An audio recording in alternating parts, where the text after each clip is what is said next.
You know that feeling, right? Your heart's racing, you can't sleep, and you just can't stop thinking about that one person. It feels like magic, or maybe even a little bit of madness.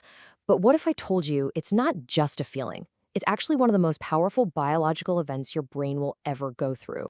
So let's get into this, because that's not just some romantic, poetic idea. No, brain imaging studies show that the first rush of falling in love lights up the exact same reward systems in your brain that things like cocaine target. And I'm not exaggerating here. This is a straight up neurological fact. I mean, for centuries, we've written songs about it, poems about it. We've tried to capture what love is. But now modern science can actually map its journey through our brains. What we're seeing is that love is this incredibly powerful cocktail of chemicals that completely rewires how we think, how we feel, and even how we act. So in this show, we're going to break down that whole journey into 4 stages. We'll start with that crazy initial rush, then get into why we get so obsessive. After that, we'll look at the science of blind love, and finally, see how our brains shift from that wild passion into a real, lasting partnership. All right, let's start right at the beginning.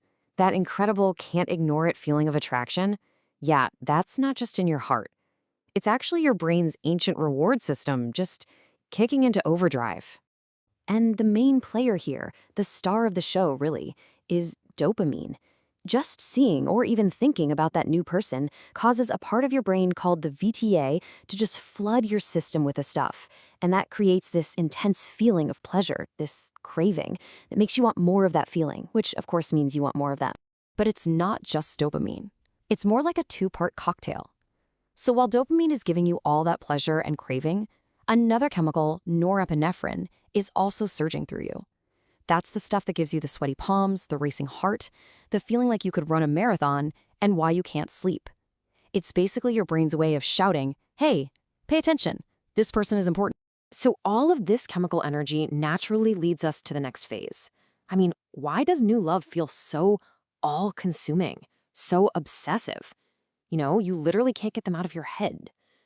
Well, it turns out there's a really specific reason for that, and it's pretty wild. Okay, this is where it gets really interesting. Studies have found that when you're in the early stages of love, your levels of serotonin, that's the chemical that helps regulate your mood and keeps obsessive thoughts in check, they plummet. In fact, they drop to levels that are pretty much identical to what doctors see in people with obsessive-compulsive disorder. That serotonin dip, that's what's behind those constant, intrusive, can't think about anything else thoughts about your new partner. Now, thankfully, that intense obsessive phase doesn't last forever. That would be exhausting, right? Studies show that somewhere between 12 and 24 months in, your serotonin levels start to go back to normal, along with some other chemicals that are buzzing around during this time. Your brain chemistry finally starts to calm down and stabilize. And this leads us right into something we've all heard a million times, that love is blind. Well, it turns out that's not just a cliche your aunt uses. It's a very real, very deliberate neurological strategy your brain uses to help you connect with someone. I mean, think about it. Why do we put our new partners on this impossibly high pedestal? Why do we just not see the red flags that all our friends are waving in our faces? Well, the answer isn't about what your brain turns on. It's about what your brain very strategically turns off. So get this, brain scans show that when you're falling hard for someone, the activity in your prefrontal cortex, that's the part of your brain in charge of rational thinking and making good judgments, it actually goes down, it quiets down. And at the exact same time, your amygdala, which is like your brain's fear and anxiety alarm, also gets quiet. It's this incredible 1-2 punch that makes you suspend all that critical judgment, lower your defenses, and just be open to connecting with someone. And there's another really cool layer to this. The parts of our brain that help us tell the difference between me and you, our thoughts versus their thoughts, that activity goes down too. This is the science behind that feeling of merging, That feeling where it's like 2 people are becoming 1 unit. But of course, that wild, frantic, love is blind phase can't go on forever. So what happens next? What happens when that initial storm starts to pass? Well, our brain chemistry makes this really important shift, away from pure, chaotic passion and towards the kind of chemistry that builds a lasting partnership. So you can see that whole journey laid out here.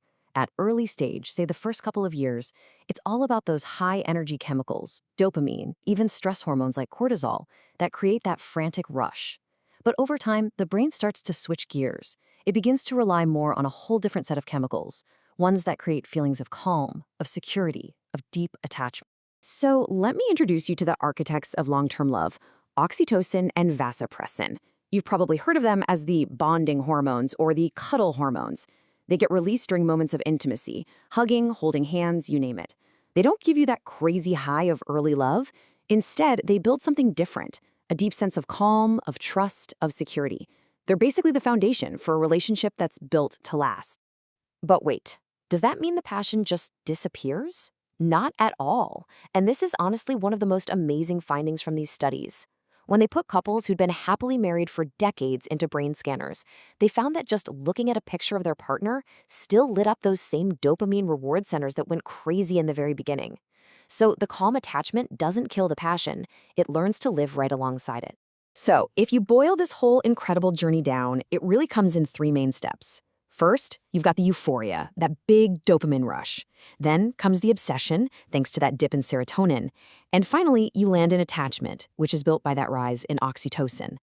Now, I know what you might be thinking. Doesn't breaking love down into a bunch of chemicals, take the magic out of it? But I actually think it does the exact opposite. It just reveals how elegant and incredible our own biology is, how it's literally designed to help us connect with each other in the most meaningful ways. Really, it's this beautiful dance between our ancient biology and our own unique life experiences. This whole process, from that very first spark to, hopefully, a lifetime together, it's all part of a powerful drive that is just fundamentally human. So the next time you feel that spark, that little flutter when you meet someone new, will you think of it as just a random feeling? Or will you see it for what it is? Your brain kicking off one of the most incredible transformations it will ever go through.